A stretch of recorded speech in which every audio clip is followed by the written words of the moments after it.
Good morning again. In my, I just did this last question and answer video. I told you that I was going to do one on a healing crisis, and this is the most understood part of getting well, and I really don't know any other word to use for it. I've thought years of trying to find another word that would explain it. Healing crises. But that's about as accurate as we could come up with, I suppose, through the years. If you'll notice that most healing crises are simple, cold and flu-like symptoms.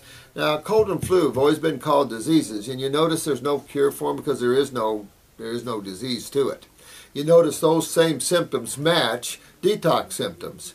You know, I was born and raised in Indiana, and we had farms and stuff. We always drank milk. And I always stopped up. I needed nose drops to breathe. I always had a lot of mucus problems, stuff like this. And they used to say, don't go out in the winter. They used to say, don't go out in the cold, you'll catch a cold. Well, bacteria really doesn't like to live well under 40 degrees. So I always wondered, what are you talking about, catching a cold? But sure enough, you know, I'd get all, congested and stuff. And until I became a chemist, did I realize that cold is alkaline. And alkaline creates a cationic experience or environment in the body that starts to detox. You see it in the ER a lot when someone comes in, a lot of congestion from dairy products and stuff, and they become lungers with this. They go on an IV drip of normal saline, and then they get pneumonia. They don't catch pneumonia, but this cationic solution begins to break up solidified mucus. It begins to detoxify the human body. That's just what chemo and other things should be, is alkalizing the human body. Because then you're going to see this cationic experience, because all diseases, if I can use that word, which I hate it because it's no such thing, but most symptoms are an anionic experience or a dehydrated, thickened mucus, inflammatory problem. So this one letter I've got, this lady was a spinal bifida case, born without L4, L5. On 3 years of raw food, she grew back L4, L5. Pretty cool, huh? She's done a lot of great things, and she just done another detoxification. She says, I have to tell you, detoxification is as much as spiritual as it is physical. It's emotional healing as well. It's a journey of total healing. I'm being set free. The first 6 weeks were hard to get through, with fevers every 3 days, rashes, ugly rashes on hands, feet, and neck, but then I have a lot of issues. The 8th and 9th week, fever not as often, then came the abscessed teeth. I made it through that too. What's next? And so she's done well through the years. Heavy lymphatic problems, things like this, you know. I think I was telling you I had a pancreatic cancer case, and in her journey, she was an extreme pancreatic cancer case, degenerative pancreatic cancer. She ate an apple, she pooped an apple. There was no digestion left, it wasn't a tumor. And this is the worst kind of cancer, is when your cells are literally breaking down in the tissues, and there's no function left. So I took her out of the house. She had children and a family, and I put her in a hammock reading spiritual books down at the ocean, and I gave her only fruits and fruit juices predominantly, and herbs, because she wasn't digesting anything. I had to get energy and chemistry as much as I could in there in its simplest form, and keep her putting her energy from her selfish soul into her body while I was rebuilding the tissue. That's the value of herbs in these extreme cases. So one day she came in and she started growing these golf ball sized tumors all over her legs. Her oncologist said, honey, your cancer spread all through you, and you don't have long to live now. And I love when they say that. And so she came in my office again crying, and I said, he's full of crap. You're in a healing crisis.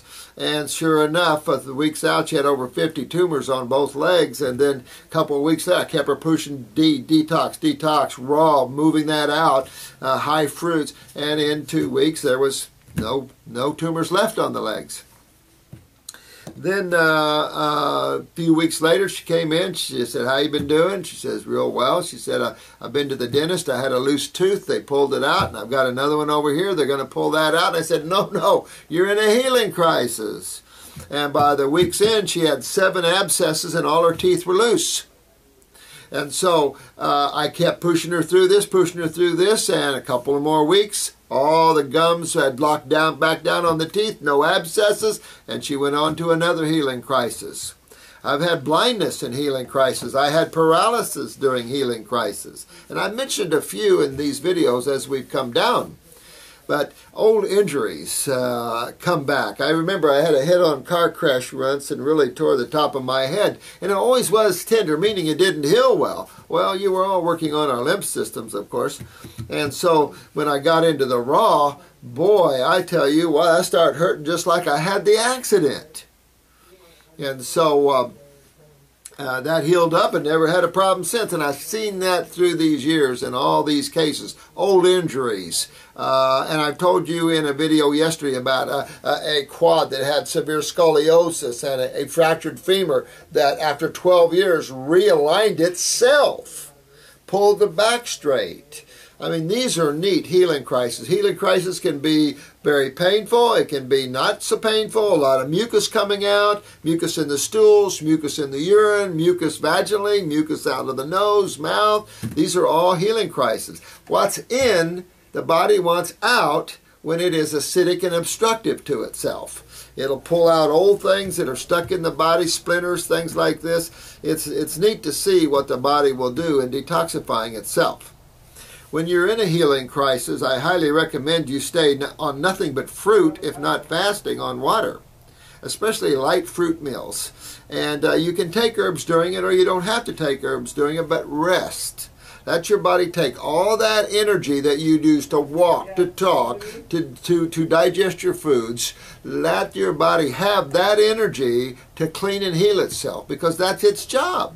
This is an intelligent, although mundane and very physical entity, and it can repair itself quite nicely, I will tell you. And when you get up in these high levels of fruitarianism, you'll heal so fast you can't believe it. You can cut yourself and not even feel it. It won't bleed, and it'll be gone the next day. That's rapid healing. And when I was at that level, I knew that you could repair anything on this planet, anything man suffers with, if you get them up high enough on these magnetics and in these rich nutritional foods of fruits, berries, and melons. There's nothing the body can't cure itself. Even when it's down toward the lower realms of hell almost, you know. So important to understand these healing crises. It's not difficult. Rashes are very common, especially with a lot of fungus and stuff. You can have hives and rashes all through you. And if you have hives and rashes, that's your lymph system. That's not your blood. You don't have some mysterious autoimmune crap. That's all crap. You have lymphatic stagnation problems. Your adrenals are weak. Your kidneys aren't filtering your lymph system. Work on those things and all that will go away. Psoriasis, eczema, rosacea. All this is lymph, lymph, lymph. Remember, lymph deals with the acid side, and your skin is your third kidney, and your kidneys are your eliminative organs for your sewer system. That's what poisons and toxins are. They come from the cells. They're cell poop. So remember, you have 100 trillion cells head to toe that eat and poop. And you don't poop in your kitchen. You have a separate, distinct sewer system for this problem. And detoxification is aimed at that system. Because when you clean that system, it'll clean the spleen, it'll clean the liver, and then that'll in turn clean the blood. So it's pretty cool to see all that and to go through all that. The healing crises are important if you're in one that lasts too long. Healing crisis can be a couple of hours, a couple of days, or they can go real long. And if you're doing fruits and vegetables, you can hold a healing crisis there for weeks. You got to either go up or break it all together and eat some cooked food. And that's how interesting cooked food is that it'll stop the body from healing itself.